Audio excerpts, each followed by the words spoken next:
Good evening, everyone. Thanks so much for coming out. Welcome to the final Crossroads of Ideas for this academic year. My name is, enough with a bang here, but not a flood. My name is Laura Heisler. I'm Director of Programming for the Wisconsin Alumni Research Foundation and the Morgridge Institute for Research, which represents two of the three organizations housed in this building, the third being the Wisconsin Institute for Discovery.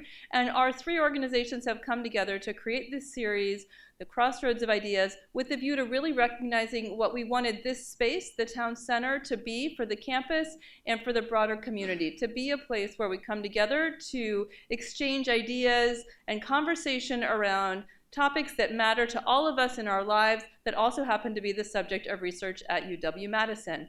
We're extra thrilled for tonight's session, which was postponed due to the first of 3 snowstorms we had last month in April, to commemorate the 200th anniversary of Frankenstein. I'm really thrilled to be able to present Professor Susan Lederer on this subject of head transplantation, which I've just enjoyed talking about all semester as I've been introducing the sessions. Before I give you a little bit of background on Dr. Lederer, I just want to mention a couple of housekeeping notes for how we run this series. We videotape, or we record, I should say, all of these sessions. You can find them on the discovery.wisc.edu site by searching under videos. Because we record them, we're going to ask that if you have a question, and we will move to audience Q&A at about 7:45. If you have a question, to raise your hand, and one of our 2 mic runners will run over to you, and you can ask your question over the mic. That way we capture it on the video. We really do appreciate that. So if you could wait for the mic to get to you, we'll have about 15 minutes for Q&A. With that, it is my pleasure to present Professor Susan Lederer, who is the Robert Terrell Professor of the History of Medicine and Bioethics at UW-Madison in the School of Medicine and Public Health. She is a historian of medicine and biomedical ethics and has published on the history of both human and animal experimentation. Her books include Subjected to Science, Human Experimentation in America Before the Second World War, Frankenstein, Penetrating the Secrets of Nature, and Flesh and Blood, A Cultural History of Transplantation and Transfusion in 20th Century America. She's currently working with Professor Susan Lawrence on a history of whole body and organ donation in America. Please join me in welcoming Professor Susan Lederer.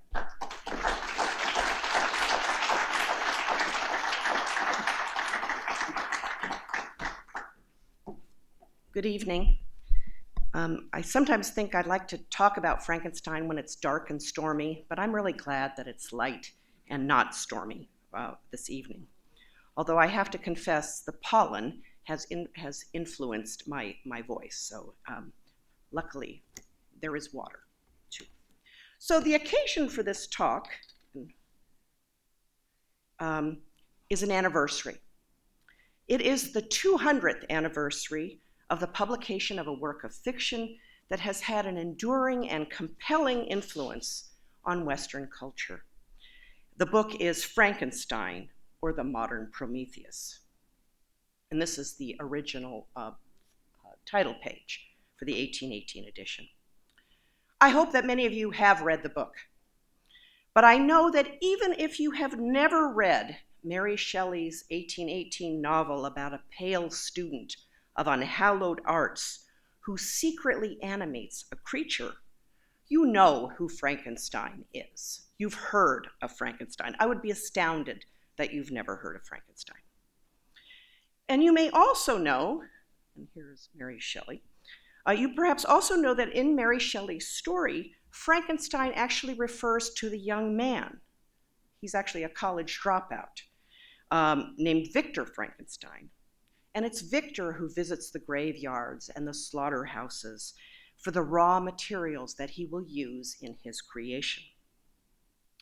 The creature, the monster, and he has a number of names that Mary Shelley characterizes him as: the mummy, the abortion, the misbegotten. The monster has no name. And indeed, that's part of the tragic nature of the book. Victor Frankenstein creates this being and then fails not only to give it a name, but to aid his Adam. And in the 200 years since Mary Shelley first breathed life into her tale, Frankenstein has come to refer to both the monster and his maker, the monster and the man, who have become inextricably linked in our literature, in our mythology, and also in our vocabulary, particularly when it comes to talking about concerns in biomedical advances and their implications for human society. So this is just from the 1831 frontispiece. This is the first depiction of the monster sort of in print in that particular version. So you know about Frankenstein. And you may also, but you perhaps know less, I'd be surprised if you knew much more, about head transplants. And you may even wonder, what is the link between Frankenstein and the head transplants? Let me just tell you right now, there is one. That's the subject of the talk tonight. But let me first assure you, reassure you perhaps, that head transplants are in fact a real thing. They are not a Gothic fiction, nor a Hollywood horror story, like this 1962 film, The Brain That Would Not Die, although it's actually the whole head, apparently, that did not die. I have to admit, I've never seen this film, but you can guess sort of the plot.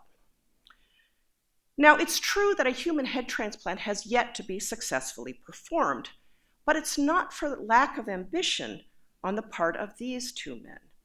Italian surgeon Sergio Canavero and his Chinese collaborator Xiaoping Ren. Since 2013, and also in a now famous TED Talk, in which he used the picture of Frankenstein, Dr. Canavero has been announcing the imminent performance of a human head transplant. But like many imminent things, its arrival keeps getting pushed back. But he keeps claiming it's going to happen any day. And in the last 5 years, Dr. Canavero has talked a great deal about the prospect of such surgery. In so doing, he has claimed that Mary Shelley's 200-year-old novel directly inspired him, I guess hence Boris Karloff. Not only does the book reveal a missing piece, he claims, to his plan to replace the head of a human being, it also provided the justification for such experimentation. Just as the fictional Victor Frankenstein discovers how to animate lifeless tissue, Canavero claims that his intention with human head transplants is to cheat death. I mean, that's an ambition. And he's also predicted a future in which even healthy people could opt for a full body transplant as a way to live longer, eventually putting heads on their own cloned body. So he's also sort of imagining this as a future trajectory. I'm into life extension, this neurosurgeon has repeatedly informed reporters. Life extension and breaching the wall between life and death. And I will say that he has courted the media very, here, I had this slide just sort of claiming that, again, Frankenstein, he's done this both in his published scientific papers and also in his discussions with reporters. But he's also posed for pictures and given lots of talks to reporters.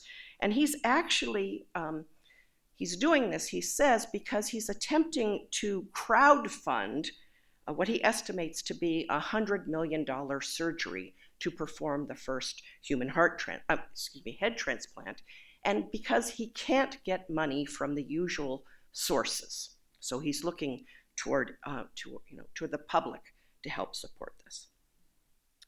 Well, like Victor Frankenstein and his creature, Canavero has actually melded with the surgical procedure he has so boldly proposed. In both the popular and scholarly press, the surgical procedure in which a diseased and badly injured body is replaced with a healthy one has been labeled Frankenstein surgery. It's been called Operation Frankenstein. There's been reference to Frankenstein experiments, and perhaps not surprisingly, Canavero is referred to as the brain behind the Frankenstein surgery of the human head transplant. Now, Canavero has claimed, again, in numerous forums, to have been inspired by Mary Shelley's novel, but it's not clear that he's actually, in fact, read the book, or actually appreciated, if he has read it, what Shelley was actually trying to communicate some 2 centuries ago, and in a message I think that continues to have relevance for us today. But Canavero certainly does recognize the cultural power of Frankenstein, again, the monster and the maker. And he's attempted to harness that power for his own purposes as he attempts to become a 21st century Prometheus. So let me just explain what I want to do tonight, which is to briefly sketch out Mary Shelley's concept or conception of Victor Frankenstein and his plan to collapse the boundaries between life and death. And I will then give you some examples of the ways in which the Frankenstein myth and the Frankenstein metaphor have provided a very ready means to articulate anxieties about a range of biomedical advances. And this from the last third of the 19th century to the present time. And finally, at the end, I will return to Drs. Canavero and Dr. Wren, to their proposed surgical intervention and their efforts to rehabilitate Frankenstein in the case of the human head transplant. So that's my plan. So let me turn now to the genesis of Frankenstein. Well, some of you may know that Mary Shelley's story began with a contest. During the very uncongenial and rainy summer of 1816, Mary Godwin, as she was then, and her lover, the poet Percy Shelley, ran off to Switzerland. There, on the shores of Lake Geneva, the couple visited often with the poet Lord Byron and his physician, John William Polidori. They spent evenings reading aloud German stories of fantasy and supernatural events, and it was at Byron's suggestion that they each agreed to a story competition. Each of them would come up with their own tale of a supernatural occurrence. Mary Godwin was just 18 years old, but she took the task very seriously and worked to bring the story to fruition. So she worked on her manuscript for 2 years. Percy Shelley took quite an interest in her writing. He made over 1,000 suggestions and changes to her manuscript, and actually wrote the original preface for Frankenstein as it appeared in the 1818 edition. By the time the book appeared in 1818, Mary Godwin had married Percy Shelley. She was the mother of several young children. She was just 20 years old. Now, Mary Shelley's name did not appear in the book or on the title page. Although published anonymously, the book did have a dedication. She chose to dedicate the novel to the philosopher William Godwin.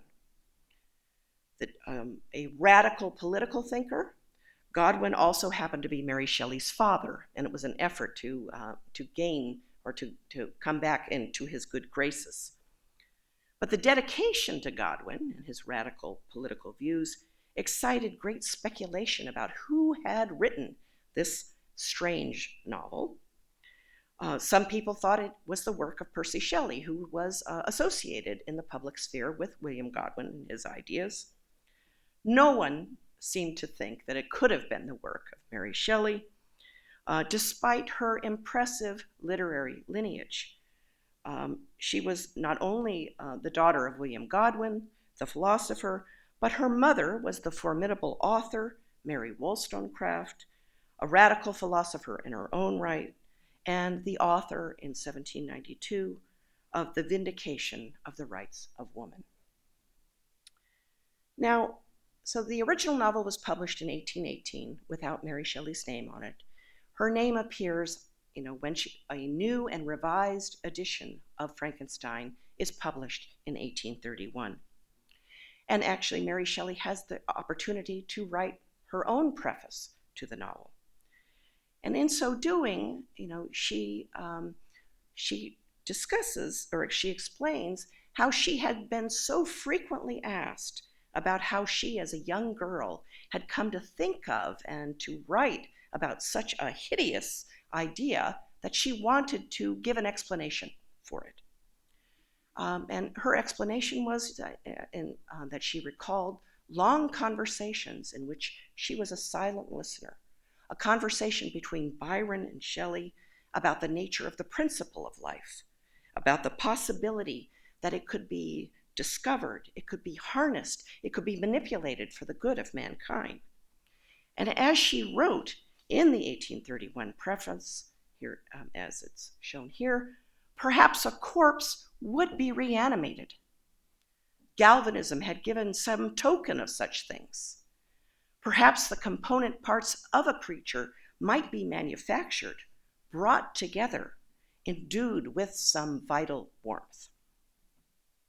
And I would argue that part of Mary Shelley's genius in fashioning the story of Victor Frankenstein and his creature was her ability to draw on the natural philosophy, the medicine, natural history of her day, which she'd had experienced through her own program of extensive reading, which again set her apart from most of the young women of her time, or through meeting, through her father and his publication, of many of the most eminent scientists and physicians of her day. Now, in the early 19th century, the boundary between life and death intrigued physicians and other students of nature. There was, for example, considerable excitement and interest in the possibility that one could resuscitate the near or newly dead. Beginning in the 1760s, what were then called humane societies were organized by both physicians and reformers who sought to teach methods on how to revive people who might have been drowned or suffocated or had even gone on to death itself. First organized in 1774, the Royal Humane Society in 1796 boasted of having revived more than 2,000 people through various methods.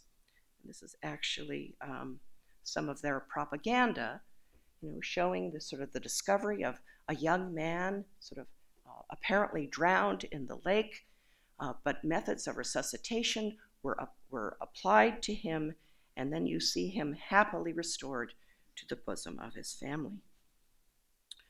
Also among those revived was in fact Mary Shelley's own mother, Mary Wollstonecraft.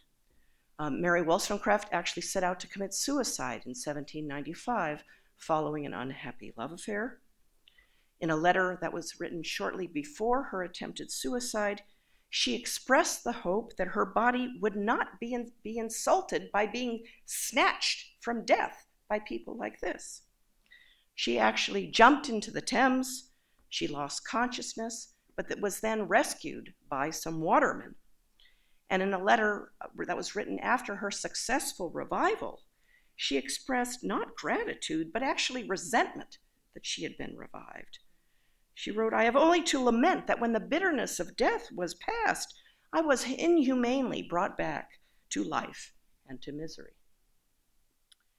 Now, in addition to these physical methods of resuscitation, the application of smelling salts, using a bellows to breathe air into the lungs, the direct application of electricity or galvanism to revive the dead also generated intense excitement among physicians and the public. In the 1790s, the Italian anatomist Luigi Galvani performed an extensive set of experiments in which he applied an electrical current to the dissected muscles of a dead frog, and thereby producing movement. So again, interest in the possibility that you could discover the spark of life, and then again, that this could be harnessed and manipulated, was a Promethean dream of the time. Galvani's nephew, Giovanni Audini, actually took his uncle's work to the public. He conducted extraordinary public demonstrations throughout Europe and throughout the continent and also in the United Kingdom, in which he would apply electrical current to the ears and noses of newly decapitated animals. This is from an 1803 engraving in his book Among Galvanism, showing the application of electrical current, to the head of an ox. And also, he would apply electrical current to the bodies of decapitated human beings. For example, in 1803, Aldini visited London and held public demonstrations that were attended by the Prince and Princess of Wales, among others. He applied current not only to dead animals, but to recently executed criminals from London's Newgate prison. After applying the electrical current to the muscles of the face, I have a close-up of the muscles of the face, reportedly the jaw began to quiver. The adjoining muscles were horribly contorted in the face, and in one eye actually opened, and this was a sensation. Now, Mary Shelley drew on the science of her day to create the story of Frankenstein, but I would submit sort of the science wasn't her primary aim. In so doing, she was especially interested in the creator's responsibility in using these godlike powers of reanimation and resuscitation. In the novel, Victor Frankenstein, has these powers. He's then appalled at the outcome of his experiment and abandons his creature. And again, it's this creature's profound alienation from all of human society, his intense loneliness, his abject isolation from all human contact, the rejection by his own creator that leads him to mayhem and murder and sort of the ensuing tragedy that fills the pages of the book. So let me turn now to the use of Frankenstein as metaphor. Mary Shelley's depiction of a creator who, despite his best intentions, and I think Victor does have very good intentions in the novel, but instead makes a monster, quickly becomes part of the cultural vocabulary. And in fact, for 3 decades of the 19th century, Frankenstein was actually the most popular novel in the English language. Translated into at least 29 other languages, the novel I think it's something of a record, has been in print continuously for some 200 years. But the Frankenstein story, as opposed to the novel, also became both more and less of Mary Shelley's creation. In the stage adaptations that were quickly made after the publication and popularity of the novel in 1818, the Frankenstein story was dramatically streamlined, not surprisingly perhaps, to condense, a several hundred-page novel to an hour-and-a-half stage adaptation, but it was also dramatically simplified. I've suggested elsewhere, but I do think it's true, that the popular culture version of Frankenstein can be reduced to actually 2 simple sentences. It's alive, and the more ominous, it's escaped. And it was in this form that the Frankenstein story actually reached, sort of a broader and more diverse audience, again, in Europe, in England, and in the United States. And perhaps not surprisingly, it also became a recognizable metaphor in both political discourse and in political cartoons. It came to symbolize or to manifest people and things that were out of control, that were monstrous. And I think one of the best examples of this is from the British magazine Punch. These are English men being menaced by the Irish Frankenstein, who are freakish, violent, out of control, an example of power that has been misused and now threatens the good of the English nation. Now, in the American context, the Frankenstein metaphor began to appear in discussion of medical developments in the 1870s. And this comes from a story that appeared in a San Francisco newspaper, the Daily Alta, California, in October 1871. It's a front page story that talks about a nice surgical operation. But the operation was hardly nice in the conventional sense. The article goes on to say, Mrs. Shelley's fearful creation, Frankenstein, will presently take its place among the possibilities if science and surgery continue to advance. And it goes on to describe the surgical skills of an Illinois physician who takes pity on a young woman whose face has been horribly deformed by a cancerous growth, which renders her an object of loathsome horror. Working with a dentist, he implants new teeth, he creates a new jaw for her, he applies some of the new techniques that we're developing in surgery involving the grafting of skin. I'm going to show sort of skin grafting, sort of, taking skin harvested from the body in an effort to repair grievous injury. This is not the kind, I don't know particularly the kind of cancer she had, but again, showing sort of an effort to make whole someone who'd been rendered an object of loathsome horror because of their appearance. Now, Frankenstein metaphors were useful not only to reporters, but also to physicians themselves. And in the 1880s, for example, discussions in the obstetrics literature in both England and the United States referenced Frankenstein when describing the necessity for caution in using ergot on pregnant women. It was a drug that was used to stimulate uterine contractions. I'm sorry, I went a little bit further ahead than I wanted to. But again, the point that they were making was, that the incautious use of this drug arouses a Frankenstein whose brute force we are unable to control.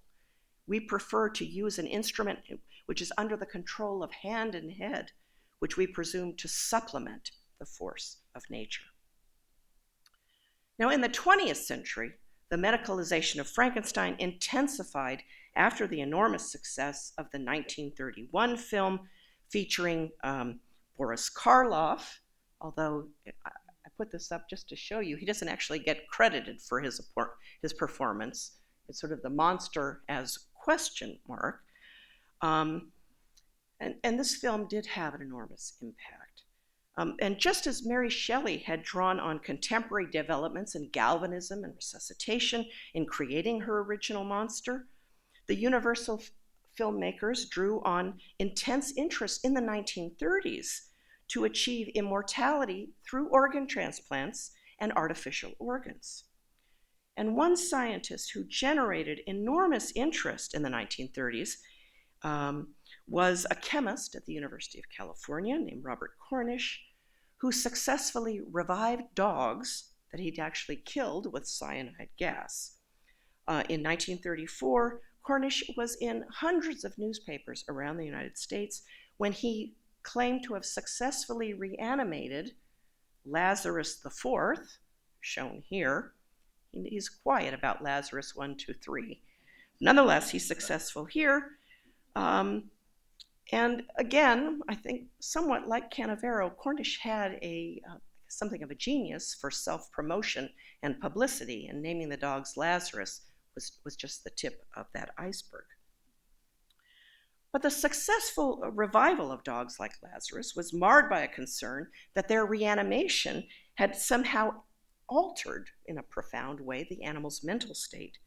And in newspapers, reporters would say the fear that such experimentation on a human being would evolve a fiendish Frankenstein monster. And in fact, there's no record that Cornish was ever able to attempt his reanimation technique on human beings, but not for want of volunteers. He received hundreds of letters from people around the country volunteering to be killed by cyanide gas and then revived. I can't explain it, but I've seen the letters. And he actually did go to the governors of several Western states which had just introduced the gas chamber, and he asked for permission to attempt to revive them once they'd been successfully executed. But this excited all kinds of newspaper speculation about what would their legal status be? Would that mean if they were revived, they were free to go out, and be free of prison, or would they have to go back to prison? And again, there was this concern that once you're revived from the dead, you're never quite the same. Now, the most sustained use, however, of the Frankenstein story came in the late 20th century. It occurs in the context of the advances in genetics in the 1970s. In the summer of 1976, as campuses across the country debated the safety and the wisdom of using the newly developed recombinant DNA techniques, the mayor of Cambridge, Massachusetts, for example, voiced very strident opposition to allowing Harvard laboratories to engage in this research.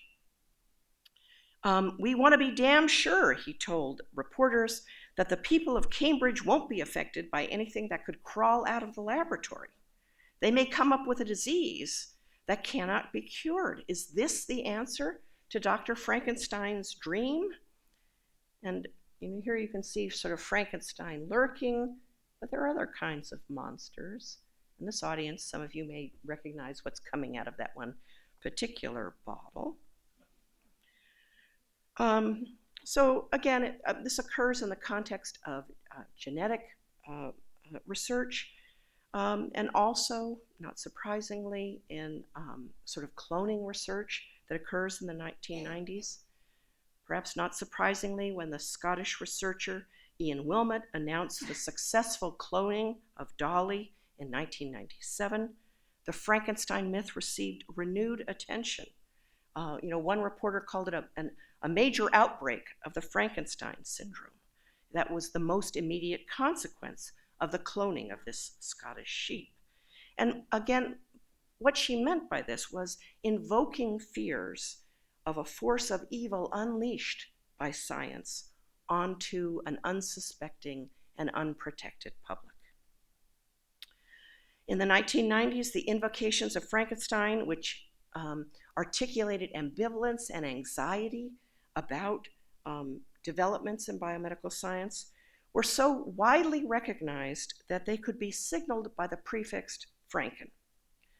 And again, sort of Franken as a prefix to brand something unnatural with its origins in the laboratory. I trace the earliest use to 1992 in someone describing Frankenfoods.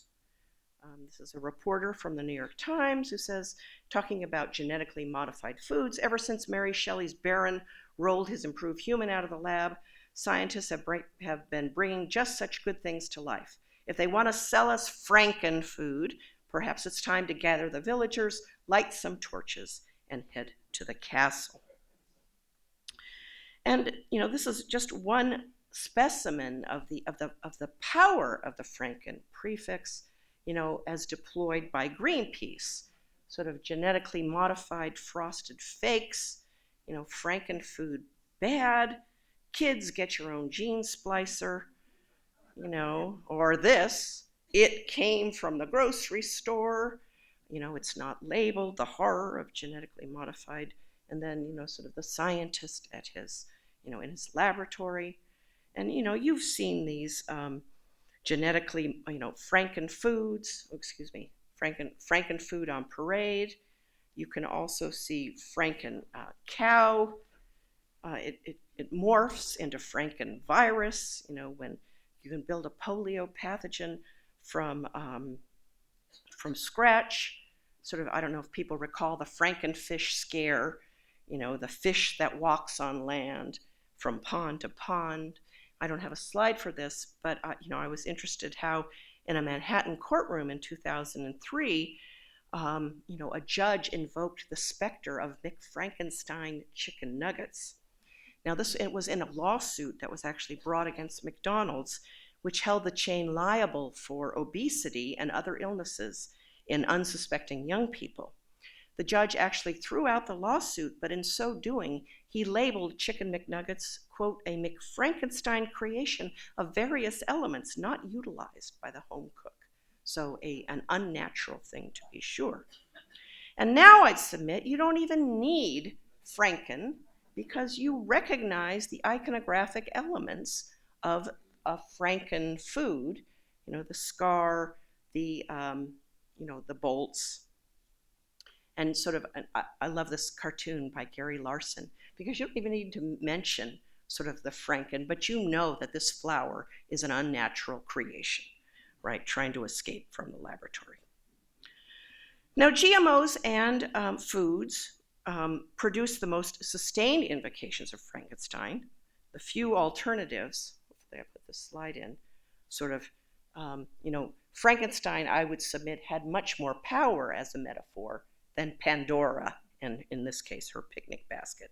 And Farmageddon also didn't seem to catch on. But Frankenstein, frames for ongoing critiques of biomedicine continued, in human cloning, in 2001, sort of cartoons like these. So what's the big deal? What could go wrong? You're alive, sort of hubris, reproductive cloning. Also, sort of, when it comes to, it provides a framework for talking about medical and surgical interventions that are seen as unnatural. So in this case, in the treatment of Ashley X, this was a young girl in Seattle who had a developmental brain condition known as static encephalopathy. Her parents, in I think a good faith effort to keep her at home, sought medical help to keep her small and not to have her develop sort of reproductively. But when this, sort of came to public attention, there was a lot of criticism. And in particular, some critics charged that the Ashley treatment was creating a 21st century Frankenstein, that involved maiming a child as a sake of, for the sake of convenience of her parents, who were also her most dedicated caregivers. And particularly, and finally, I'll get to human head transplants, shown here sort of in Lego form.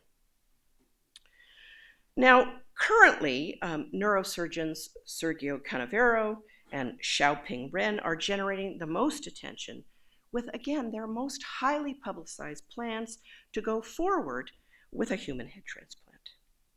So as I mentioned at the outset, Canavero first announced his plan in 2013.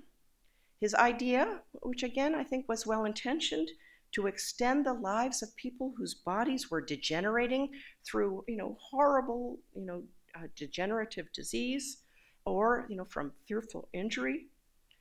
But I point out, although the idea of head transplant seems outlandish, it's certainly not new.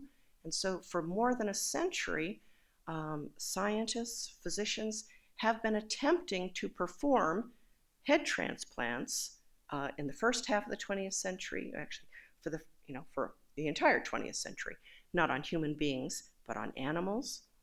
In 1908, for example, the American physiologist Charles Guthrie grafted a dog's head onto another dog's neck, showing that blood could flow into the decapitated head. In the 1950s, the Russian researcher Vladimir Demikov, who was a pioneer in both human heart and lung transplants, grafted the upper bodies of young dogs onto the shoulders of other dogs, creating dogs with two heads, and demonstrating that both were able to move and see and even apparently drink water. These are images that appeared in Life magazine in 1959, although these were experiments that were not without criticism at the time, even from some surgeons who couldn't see what value this might be, what demonstration of this would produce. In 1965, the Cleveland surgeon Robert White transplanted the brains of 6 dogs onto the necks of other dogs in order to demonstrate that the brains could be kept alive in another body.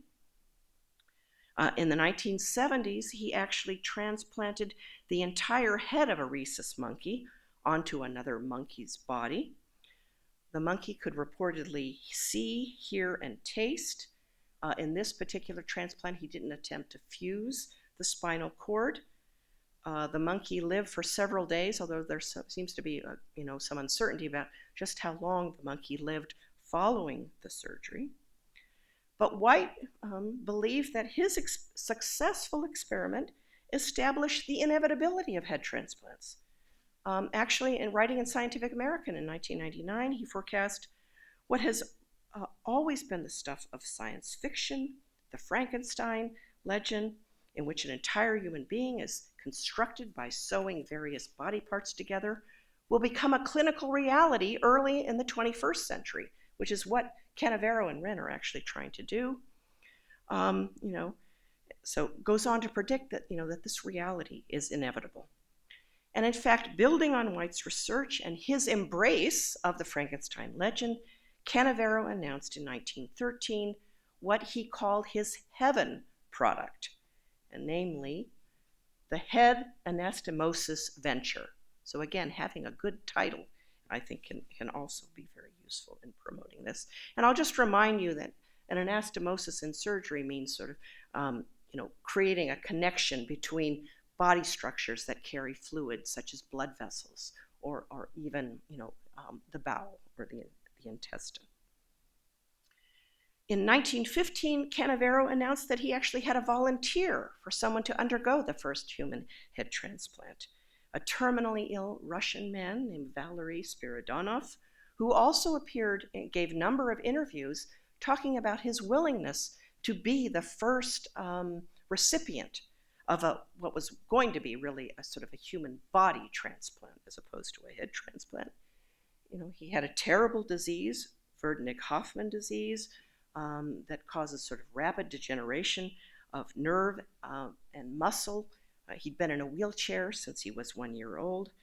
I don't usually use the Daily Mail as a source, but here's again sort of one example of the kind of sensational Frankenstein narrative when Canavero is actually preparing for his Frankenstein surgery by attempting to reanimate human corpses.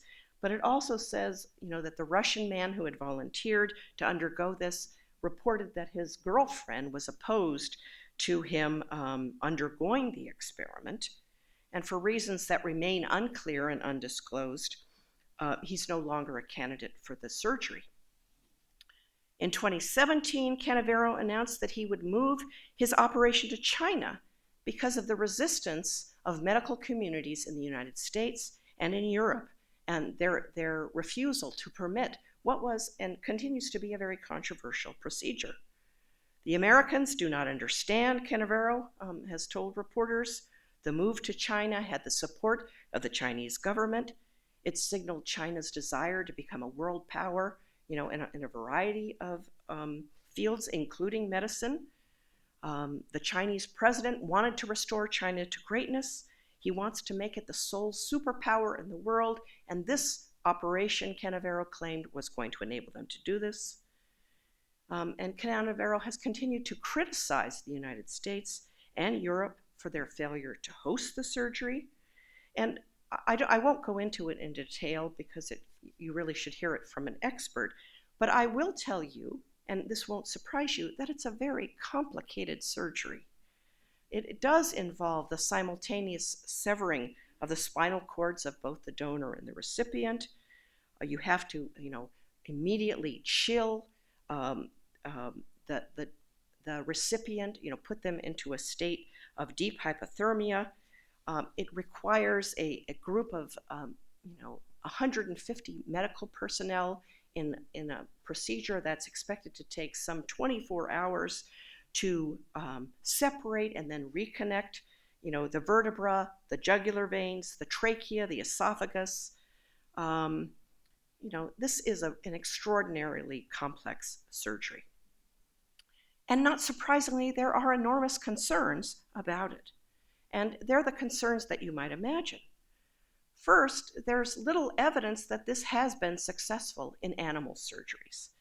And although Canavero and Wren have courted a lot of publicity for their procedure, they haven't published very much in scientific and peer-reviewed journals that show the results of the animal studies that they've claimed to have performed.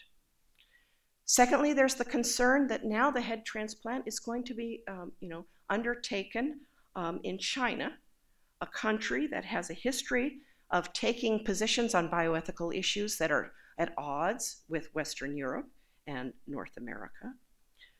There is, for example, strong evidence that Chinese institutions have engaged in forced organ harvest from prisoners.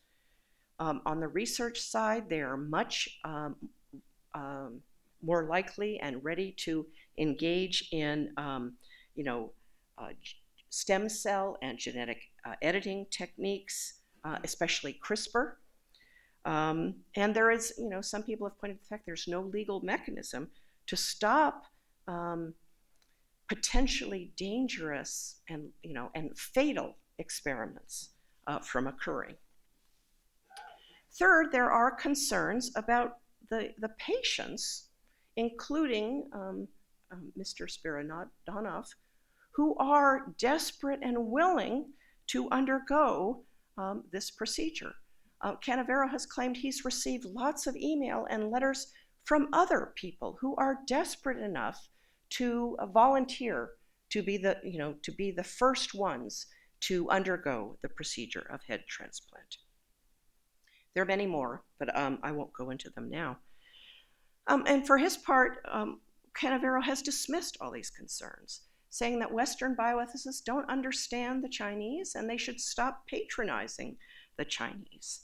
And that in fact, what the Chinese have is a determination to move the field forward, to advance, that we will all be better served by their willingness to advance research in these. Now, Canavero, again, has claimed, the mantle of Frankenstein. Here's an article that he published in Surgical Neurology International, Heaven and Frankenstein Together.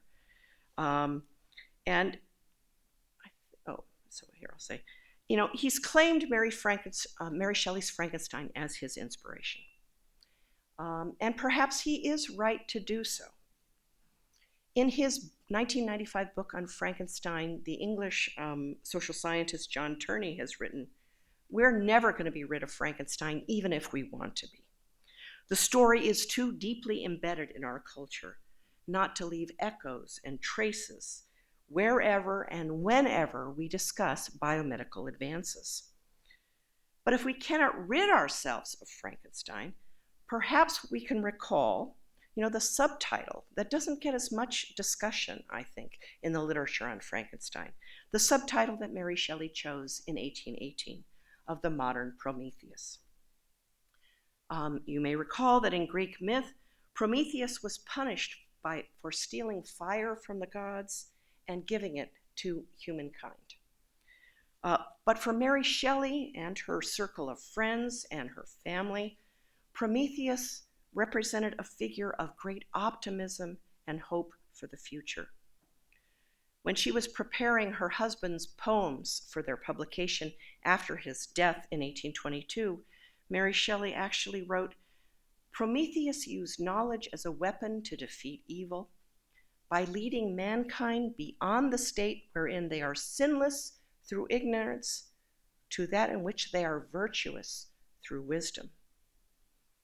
And I've always been struck in my own readings of Frankenstein by what Mary Shelley wrote for Victor Frankenstein's final words.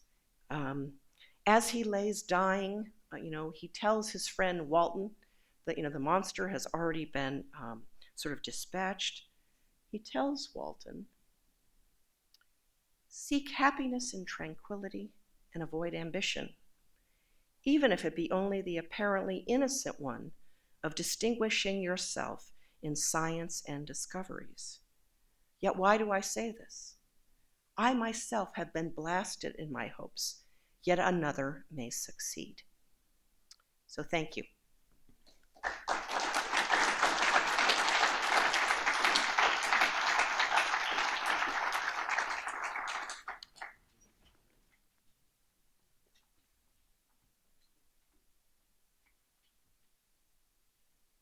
I would be happy to take questions or comments if there are any.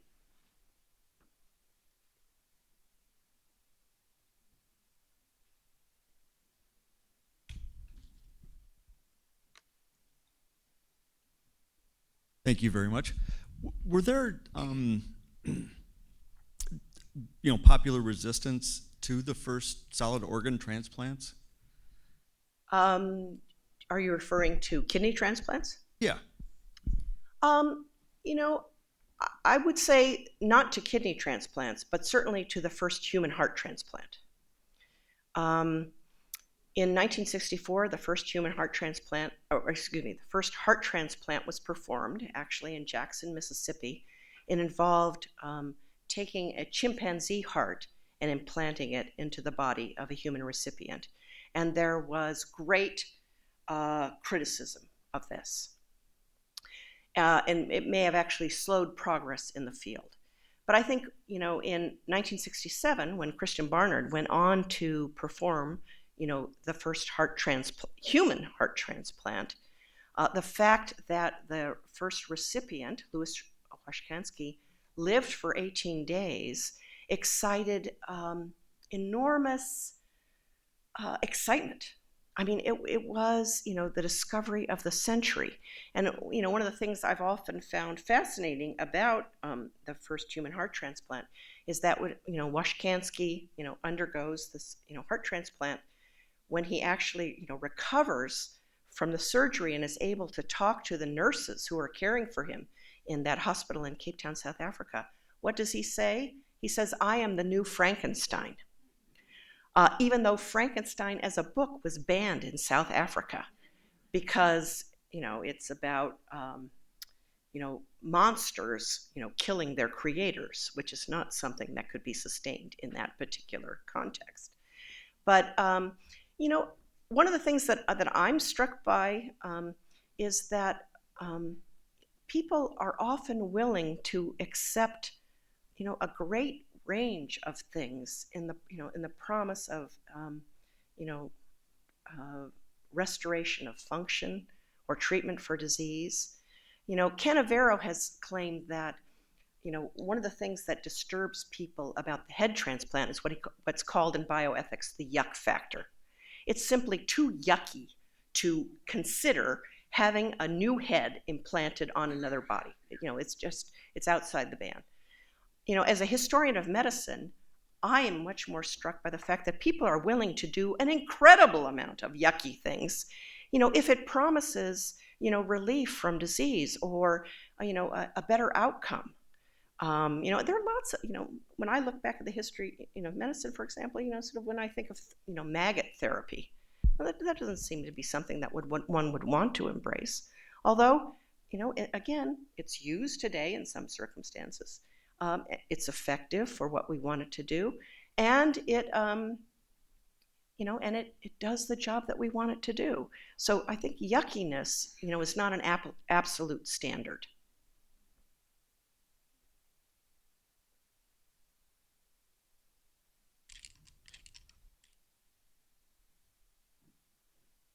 You mentioned the need for $100 million, I think it was, to... Yes, that's what they... Yeah, did you ever see the budget, and where are things right now in terms of him going ahead?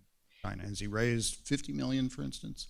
He is not forthcoming about many things. And that's what makes it hard, I think, for many people, to take seriously what he's doing. I think, I've never seen a budget. I don't know that anybody has actually sort of calculated just how much money you would need.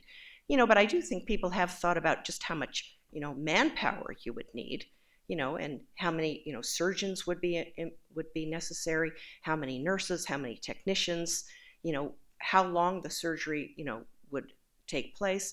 And plus, there's the aftercare. I mean, that this is, again, this is not just a simple technical thing to perform, but you have to care for that person.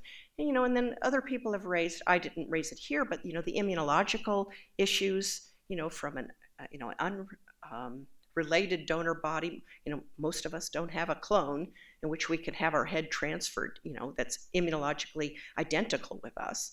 So, I mean, there, again, sort of the number of technical problems is huge.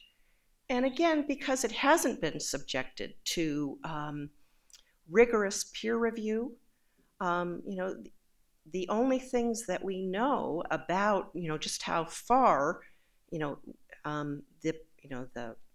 the prospect of heaven has proceeded, we know from Canavero and Wren, and it's hard to trust them completely as the only sources of information.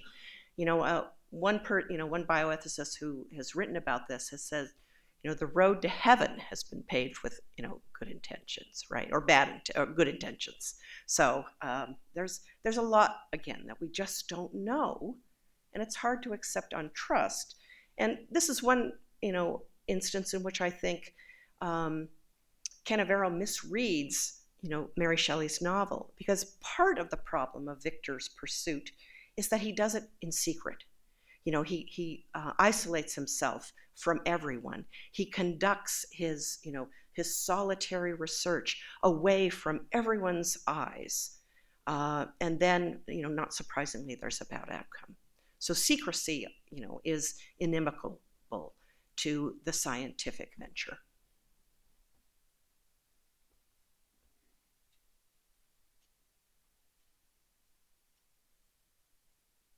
So you've mentioned that Dr. Canavera has had many people volunteer to be the donors. I'm presuming they're the head donors, not the body donors. Where does he claim he's going to get the bodies, given what you said about the timing of this, that presumably it's a very recently deceased body, or it has to be a very recently, it has to be a freshly dead body. So does he say where he intends to get the body side of this equation?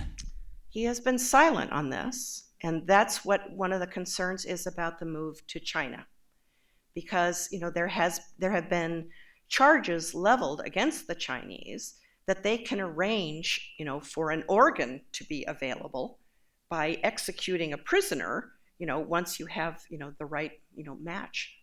So if you can order up a body, as it were, that would be a tremendous advantage from a technical point of view. Of course, that has, massive ethical implications as well.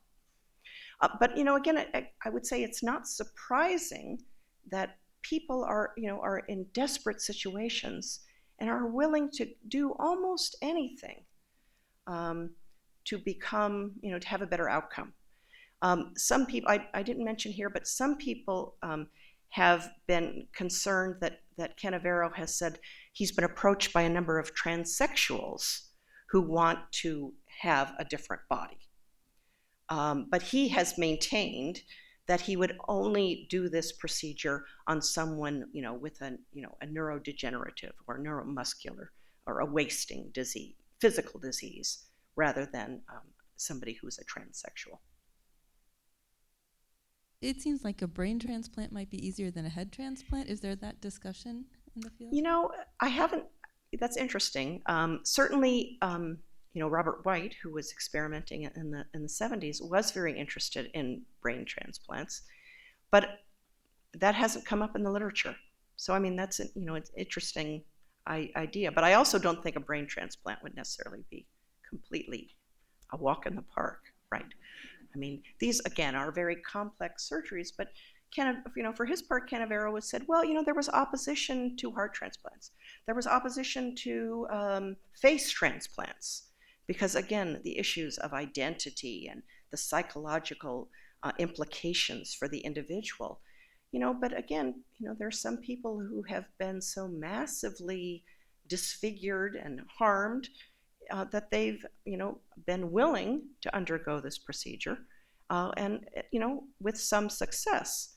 So, I mean, his argument would be that, the history of medicine advances, or medicine advances by people willing to take chances. So.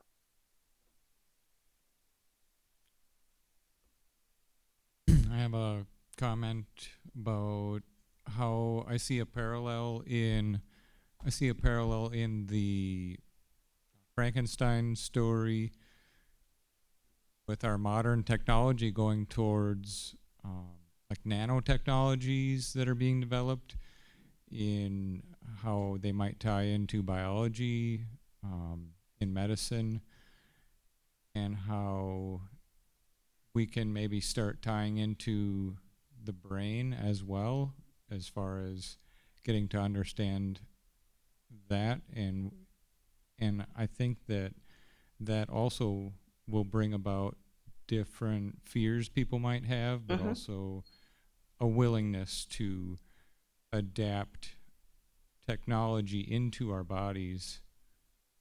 I think that's an interesting kind of parallel. Oh, thank you for that. I appreciate that.